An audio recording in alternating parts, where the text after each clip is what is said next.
말씀 함께 봅니다. 오늘 우리에게 주시는 하나님의 말씀은 신약 에베소서 5장 25절 한 절입니다. 에베소서 5장 25절. 제가 가지고 있는 성경은 신약 316페이지에 있습니다. 에베소서 5장 25절.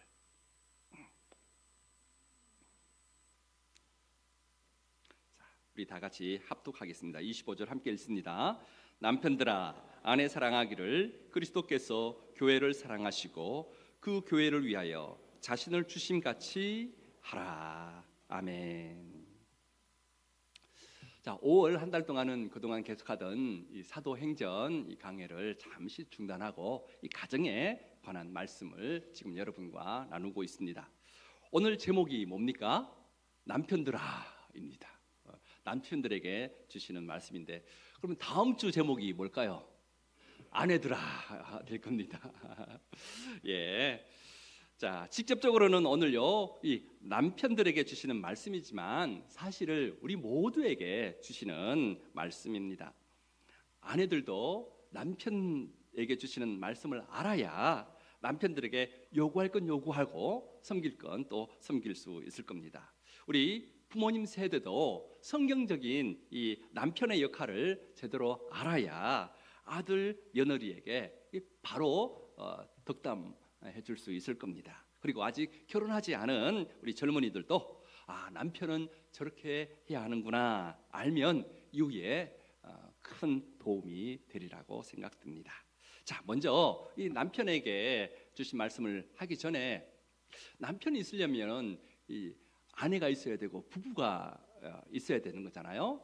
왜 하나님께서 한 남자와 한 여자를 만나서 부부가 되게 하셨는가? 그 부분부터 먼저 잠깐 다루고 이 남편들에게 주시는 말씀으로 이제 넘어가도록 하겠습니다. 하나님은요 남자와 여자를 창조하셨습니다. 창조하실 때 짐승이나 다른 피조물과는 다르게 창조하셨습니다. 자, 어떻게 창조하셨는지 우리 창세기 1장 27절 말씀에 나옵니다. 자, 앞에 자막 나오지요. 우리 함께 좀 이 말씀 읽을 때 천천히 뜻을 생각하면서 천천히 한번 읽도록 하겠습니다. 하나님이 자기 형상 곧 하나님의 형상대로 사람을 창조하시되 남자와 여자를 창조하시고. 하나님이 사람을 창조할 때 무엇에 따라 창조했다고 합니까? 하나님의 형상을 따라 창조하셨다라고 합니다. 여러분이 하나님의 형상은 뭐냐면은, 형상이란 것이 뭡니까? 어떤 모양이나 어떤 상태를 형상이라고 하지요. 자, 그런데 하나님은 영이시잖아요. 영이시기 때문에 어떤 모양이 없으신 분입니다. 자, 그렇다면 하나님의 형상으로 창조하셨다라는 말은 도대체 어떤 것을 말하는 걸까요? 이것은 하나님의 성품으로, 하나님의 성품을 따라서 사람을 창조하셨다 하는 그런 뜻입니다. 하나님이 당신의 형상대로 남자만 지으신 것도 아니고 여자만 만드신 것도 아닙니다. 하나님은 남자, 여자 모두 만드셨습니다. 그러니까 하나님의 형상이 여자에게도 있고 하나님의 형상이 남자에게도 있습니다. 그러므로 남자 혼자서는요 여자에게 있는 하나님의 형상을 죽었다 깨어나도 알 수 없습니다. 이것은 여자도 마찬가지입니다. 여자 혼자서는요 남자에게 있는 하나님의 형상을 알 길이 없습니다. 그래서 하나님은 남자와 여자를 짝지어서 부부가 되게 하신 겁니다. 아내와 남편을 통해서 내게 없는 하나님의 형상을 발견하고 하나님을 온전히 알아가게 하기 위해서 그렇게 부부로 짝지어 주신 것입니다. 자, 그런데 세상에는 수많은 남자들이 있고 수많은 여자들이 있는데 하필 왜 하나님은 이 남자와 이 여자와 결혼하게 한 걸까요? 그렇게 하신 이유가 있습니다. 그 배우자를 통해서만 삶 속에서 하나님의 형상이 온전히 드러날 수 있기 때문입니다. 자, 이 말이 뭘까요? 자, 여러분 혹시 그럴 일은 없겠지만 혹시 지금 배우자 때문에 힘든 고통을 겪고 계신 분이 있습니까? 지금 하나님은 여러분의 배우자를 도구로 삼아서 여러분의 부족하고 모난 부분을 채우시고 갈고 계시는 것입니다. 그래서 여러분의 삶 속에서 하나님의 형상을 회복시키고 계시는 겁니다. 사랑하는 여러분, 여러분이 아무리 훈계하고 잔소리해도요, 여러분의 배우자는 바뀌지 않습니다. 바뀌지 않습니다. 여러분의 훈계로는 여러분의 몸으로 낳은 자식도 바뀌지 않습니다. 우리 잘 알죠? 우리 자녀 키워본 우리 부모들은 잘 압니다. 그런데 어떻게 다 큰 남의 자식, 우리 남편도 남의 자식이고 아내도 남의 자식 아닙니까? 어떻게 훈계로 다 큰 남의 자식을 바꿀 수 있겠습니까? 여러분의 아내를 여러분이 원하는 대로 바꾸고 싶고 여러분의 남편을 여러분이 원하는 대로 바꾸고 싶습니까? 그렇다면 이제 다른 방법을 사용해야 됩니다. 여러분 자신을 하나님이 원하시는 그런 모습으로 바꾸어 가면 됩니다. 그러면요, 여러분의 배우자가 달라지기 시작합니다. 이렇게 하라고 하나님은 두 사람을 부부로 만들어 주신 것입니다. 자, 그러면 지금부터 남편에 대해서 본격적으로 한번 알아보겠습니다. 먼저 창세기 2장 18절 말씀, 이 말씀 같이 읽을 텐데, 자, 이 말씀도 뜻을 생각하면서 천천히 한번 같이 읽겠습니다. 여호와 하나님이 이르시되 사람이 혼자 사는 것이 좋지 아니하니 내가 그를 위하여 돕는 배필을 지으리라 하시니라. 하나님은요, 사람이 혼자 사는 것이 좋지 아니하다 그렇게 말씀하십니다. 근데 이 말은 혼자 사는 것이 나쁘다 하는 말이 절대 아닙니다. 혼자 사는 것 이것도 괜찮지만 이것보다 남자와 여자가 함께 사는 것이 더 좋다 하는 그 말씀입니다. 성경 원어를 따져보면 이 말입니다.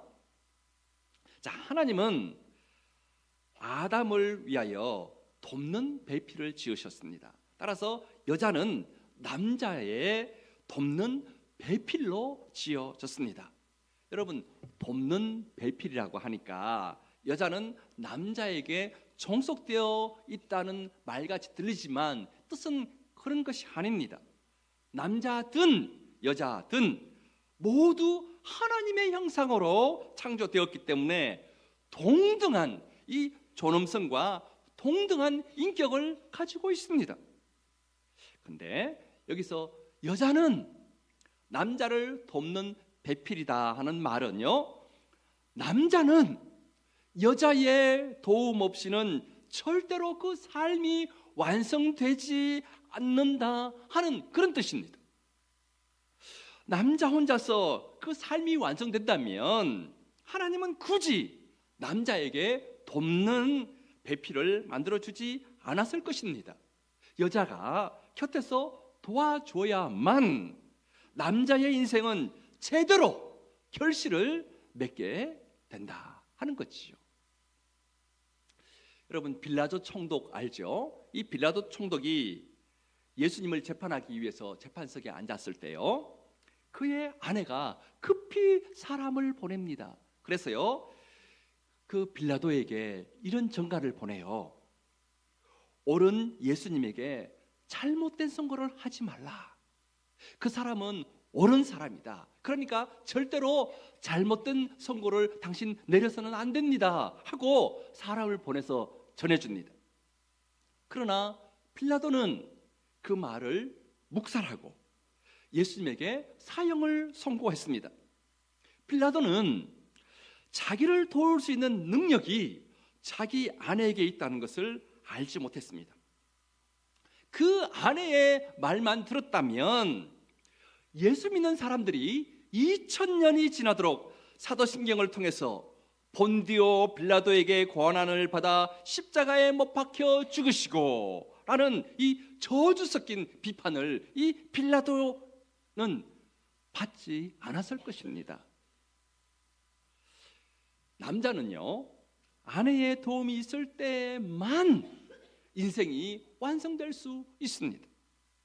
아내가 밥을 하고 이 빨래하는 것도 큰 도움이 됩니다. 그러나 그런 도움은 아내가 아니더라도 다른 사람이 해줄 수 있습니다.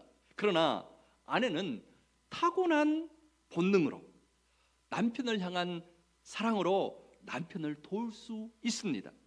무엇보다도 하나님을 믿는 아내는요, 하나님께서 주신 지혜로 남편을 돕습니다. 그 도움은 아내 이외에는 그 누구로부터도 오지 않는 그런 것입니다. 따라서요, 남편은 무엇에 관해서든지 아내와 대화를 나눠야 합니다. 아내가 그 분야에 대해서 전혀 모르는 사람이라 할지라도 지나치는 아내의 그 말 속에 남편을 향한 결정적인 도움이 들어 있을 수 있습니다. 여러분의 아내는 여러분을 위한 돕는 배필로 주신 하나님의 선물이기 때문에 그렇습니다. 자, 그러나 남편들이요, 아내와 대화하지 않으면 남편이 성공하면 성공할수록 아내와는 점점 더 멀어집니다. 그러니 어떤 일이라도 남편과 아내는 대화해야 합니다. 여기 있는 저를 비롯한 우리 남편님들, 지금보다 더 많은 이야기를 우리 아내하고 함께 나누십시다. 예, 우리 성도님들 얼마나 대답을 잘하시는지 모릅니다. 여러분, 저도 사실 이게 목회에 관한 거는 저 아내랑 많이 나누지 않거든요. 이건 제가 해야 될 일이지 하는 그런 생각이 했는데, 자, 이 말씀 준비하면서 저도 깨달았습니다. 그래, 뭐든지 아내랑은 나눠야 되겠다. 그러면 어떤 도움이라도 받을 수 있겠다 하는 생각이 듭니다. 회사의 일이든 개인적인 일이든 교회 일이든 우리 함께 얘기하십시다. 그때 돕는 배필인 아내로부터 내가 생각했던 것보다 훨씬 더 좋은 그런 도움을 얻게 될 것입니다. 우리 이 시간 남편들 대화하십시다. 두 분은 대화 잘 하십니까? 예, 잘 하시죠? 예, 우리 이 자리에 있는 우리 남편과 아내분들, 특별히 남편분들 많은 것을 외워놓고 서로 아내와 서로 대화할 수 있게 되기를 바랍니다. 남편에게 주시는 두 번째 말씀은 창세기 2장 21절에서 23절 상반절까지입니다. 우리 이 말씀도 뜻을 생각하면서 천천히 한번 같이 읽겠습니다. 여호와 하나님이 아담을 깊이 잠들게 하시니 잠들매 그가 그 갈빗대 하나를 취하고 살로 대신 채우시고 여호와 하나님이 아담에게서 취하신 그 갈빗대로 여자를 만드시고 그를 아담에게로 이끌어 오시니 아담이 이르되 이는 내 뼈 중에 뼈요 살 중에 살이라. 여호와 하나님이요 아담을 잠들게 하십니다. 여기서 근데 그냥 잠들게 하는 것이 아니라 깊이 잠들게 했다 그렇게 말씀하시죠. 여기서 깊이 잠들게 했다라는 것은 그냥 정신을 잃다라고 하는 그런 원어적인 뜻입니다. 그러니까 마취 상태로 그냥 들어갈 정도로 깊이 잠잔 거죠. 그래서 아담에게서 갈빗대를 취하여도 전혀 아프지 않고 그것을 아픔을 모르는 그런 상태로 하나님께서 아담을 깊이 잠들게 하셨다 하는 말씀입니다. 자, 이 갈빗대로 여자를 만드십니다. 그러니까 원래는 남녀가 분리할 수 없는 한 몸이었는데 하나님께서 남자의 몸을 일부를 취하여서 여자를 만드신 겁니다. 그래서 남자와 여자가 생겨난 것이죠. 자, 이것은요, 다른 동물이나 다른 창조물에게서는 볼 수 없는 것들입니다. 다른 동물들은 암수 함께 여러 쌍을 창조하셨거든요. 그러나 사람만은 한 남자 아담을 먼저 창조하시고 그 갈빗대를 취하여서 한 여자 하와를 창조하셨습니다. 그래서 배필이 되게 하셨습니다. 그런데 왜 하필 하나님은 남자에게서 갈빗대를 취하여서 그것을 여자로 만들으셨을까요? 이유가 있습니다. 그 갈빗대 아래에는 심장과 허파가 있습니다. 여러분, 심장과 허파는요, 생명과 직결되는 그런 장기들입니다. 심장이 망가지면 사람이 죽습니다. 허파가 망가지면, 숨을 쉬지 못하면 사람이 바로 죽습니다.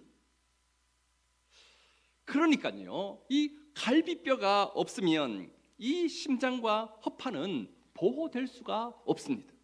따라서 갈비뼈는 생명을 보호하는 중요한 뼈입니다. 이 뼈로 여자를 만드셨습니다.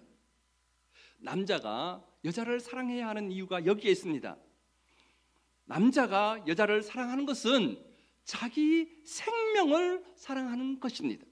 그래서 하나님이 이 갈빗대로 만든 하와를 데리고 오자 아담은요, 그 하와를 보고 너무 기쁘고 감격스러워서 내 뼈 중에 뼈요 살 중에 살이다, 그렇게 고백합니다. 여러분, 이 뜻이 뭐냐 하면 내 생명 중에 생명이다 하는 그런 뜻입니다. 따라서 남편이 아내를 사랑하는 것은 곧 자기 생명을 사랑하는 것입니다.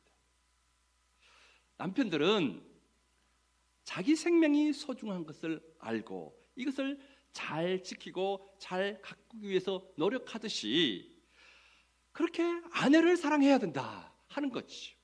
그러면 아내는 받은 만큼 남편에게 되돌려 줍니다.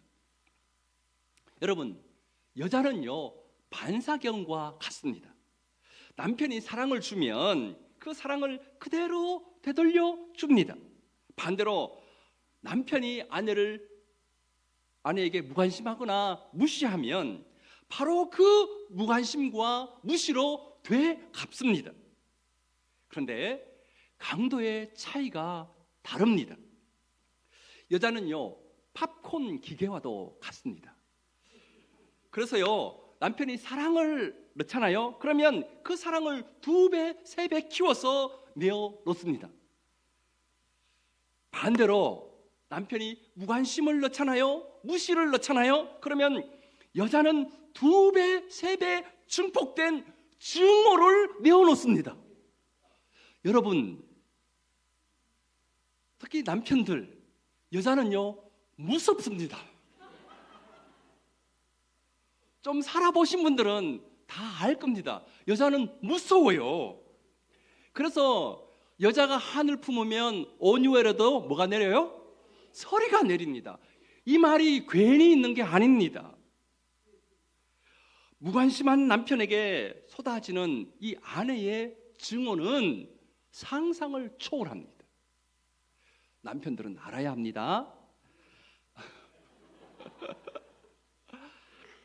아내는 남편의 사랑을 먹고 사는 초원과 같습니다. 남편이요, 사랑의 단비를 쏟아주면 그 초원에는 갖가지 꽃이 피고 열매를 맺습니다. 반면에 남편이 무시하잖아요. 남편이 경시하잖아요. 그러면 그 초원은 황폐화됩니다. 그래서 있는 것마저 말라 비틀어진 그런 사막이 되고 맙니다. 지혜로운 남편들은 압니다. 지혜로운 남편들만 압니다. 아내 사랑하는 것이 2배, 3배 남는 장사라는 것을 압니다. 아내 사랑하는 것 2배, 3배 남는 장사입니다. 그런데 어리석은 남편들은 아내보다 자기 자신을 더 사랑해요. 아내에게는 무관심해요. 그러다가 쪽박차기 딱 좋습니다. 이건 그냥 하는 말이 아닙니다. 그냥 하는 말이 아니에요. 그래서 이 에베소서 5장 28절에서는요 이렇게 말씀합니다. 우리 에베소서 5장 28절도 천천히 뜻을 생각하면서 같이 읽습니다. 이와 같이 남편들도 자기 아내 사랑하기를 자기 자신과 같이 할지니 자기 아내를 사랑하는 자는 자기를 사랑하는 것이라. 이 말씀은 남편이 제 아내를 제 몸처럼 사랑하는 것은 남편의 의무다 하는 그런 말씀입니다. 또한 아내를 사랑하는 것, 그것이 곧 자기를 사랑하는 것이다 하는 말씀입니다. 1983년에 우리나라에는 큰 일이 있었습니다. 버마의 아웅산 폭파 사건으로 그 당시 대통령 순방을 하고 있었는데 수많은 국무위원들이 그 자리에서 죽음을 맞았죠. 우리 어르신들은 다 기억하실 겁니다. 그때 외무부 장관이었던 이범석 장관의 일기가 공개된 적이 있습니다. 이분은 신앙생활을 잘하는 집사님이었거든요. 그는 자기 일기에 이렇게 적어놨습니다. 자기 아내를 사랑할 수 없는 남자는 절대 다른 사람을 사랑할 수 없고 밖에서 결코 큰 일을 할 수 없다. 그렇게 적어놨습니다. 이 말은 자기 아내를 사랑하지 못하면 절대 다른 사람을 사랑할 수 없다는 말입니다. 이 말은 곧 자기 아내를 사랑하는 사람이 하나님의 사랑을 체험할 수 있다라는 말로도 연결되는 것 같습니다. 여러분, 저도 이 말에 참 동의합니다. 한 몸인 자기 아내를 사랑하지 못하는 사람이 진심으로 하나님을 사랑할 수 있을까요? 저는 불가능하다고 생각합니다. 아내를 진심으로 사랑하는 사람만 진심으로 하나님도 섬길 수 있다라고 그렇게 생각합니다. 어떤 남편들은 이렇게 말합니다. 내가 아내를 사랑하긴 사랑하는데 내가 지금 너무 바쁘기 때문에 아내에게 관심을 갖지 못한 것뿐입니다. 사랑하지 않는 건 아니에요. 이렇게 말하는 사람들이 있습니다. 그러나 이 말은 진실이 아닙니다. 여러분, 사랑은요 관심입니다. 사랑하면 관심을 가질 수밖에 없고 그 관심을 밖으로 표현하지 않고서는요 견딜 수가 없는 거예요. 관심이 있으면 여러분 시간을 냅니다. 여러분 연애할 때 한번 생각해 보십시오. 아니면 여러분의 자녀들이 연애하는 혹시 자녀들 있으면 한번 보십시오. 아무리 바빠도 시간을 내서 만납니다. 김정표 집사님 아들 그렇게 만나죠? 아무리 바빠도 시간을 내서 만나요. 왜 그렇습니까? 사랑하기 때문에. 사랑은 관심이거든요. 관심이 있으면 시간을 냅니다. 아내에게 무관심한 것은 남편 된 사람이 바쁘기 때문이 아니라 사실은 아내보다 더 귀한 것이 생겼기 때문입니다. 그것이 운동일 수도 있고요. 그것이 친구일 수도 있고 사업일 수도 있고요. 취미 생활일 수도 있습니다. 특별히 이 취미 생활에 빠진 이 남편들, 운동에 빠진 남편들, 낚시에 빠진 남편들, 이 아내들 무시하기 참 쉬운데 그거 진짜 조심하셔야 됩니다. 그러다가 쪽박찹니다. 곰곰이 여러분 생각해 보십시오. 내일이라도 만약 남편 된 사람이 중병에 걸려서 누워 있어야 한다면 누가 끝까지 그 남편과 함께 하겠습니까? 여러분, 친구 좋다고 하지만 아무리 친구가 찾아오지만 몇 개월만 지나면 그렇게 좋다던 친구들도 다 끊어집니다. 여러분을 잊어버립니다. 병상에만 누워 있으면. 그때는요 사업도 직장도 취미도 더 이상 친구가 되어지지 않습니다. 세상 모든 것이 다 남편을 버리고 떠나도 끝까지 곁을 지키고 있는 사람은 오직 한 사람, 누굽니까? 아내밖에 없습니다. 우리 행복초원에 우리 권사님들 몇몇 분들 그러시잖아요. 남편 아픈 우리 아내, 아픈 남편들을 위해서 온 몸을 들여서 헌신하시잖아요. 연세가 높으신데도 불구하고 그 모습 생각하면 가끔씩 울컥합니다. 예. 여러분, 그러다가 남편이 이 세상을 떠나서 관속에 눕는 날 진심으로 슬퍼할 사람도 역시 아내밖에 없습니다. 따라서 남편들 여러분들이요, 지금부터라도 진심으로 아내를 우리 사랑하십시다. 사랑하십시다. 그게 우리가 제대로 살 길입니다.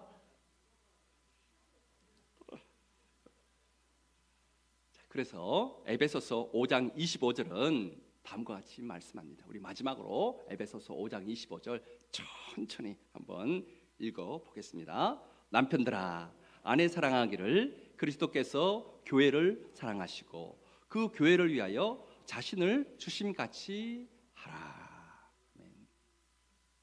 우리 주 예수 그리스도께서는 당신의 몸된 교회, 당신의 신부된 교회, 그 교회를 위해서 자기 몸을 십자가에 내어 주셨습니다.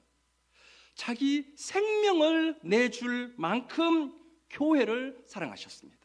우리 교회된 우리 한 사람 한 사람을 사랑하셨습니다. 자, 그렇다면 이 남편도 자기 생명을 내어줄 만큼 아내를 사랑해야 한다 하는 그런 의미가 이 말씀 중에 들어가 있는 겁니다. 자, 지금 이 자리에 있는 우리 남편 여러분, 앞으로 남편이 되실 여러분들, 딴 생각하지 말고 지금부터 하나님이 짝지어 주신 아내를 사랑하십시다. 생명을 걸 만큼 사랑하십시다. 그렇게 사랑하면 아내 역시 생명을 다해 여러분을 사랑할 것입니다. 그러면 이 가정은요, 세상에서 가장 행복한 가정이 됩니다. 우리 쇠강은 교회에 있는 모든 이 가정의 모든 남편들은 아내를 이처럼 사랑하시고, 또한 사랑받은 아내들도 남편을 그렇게 사랑하셔서 정말 쇠강 안의 모든 가정들이 하나님 보시기에, 또 자기 스스로 생각하기에 모든 사람들이 보기에도 행복한 그런 가정 되시기를 주님의 이름으로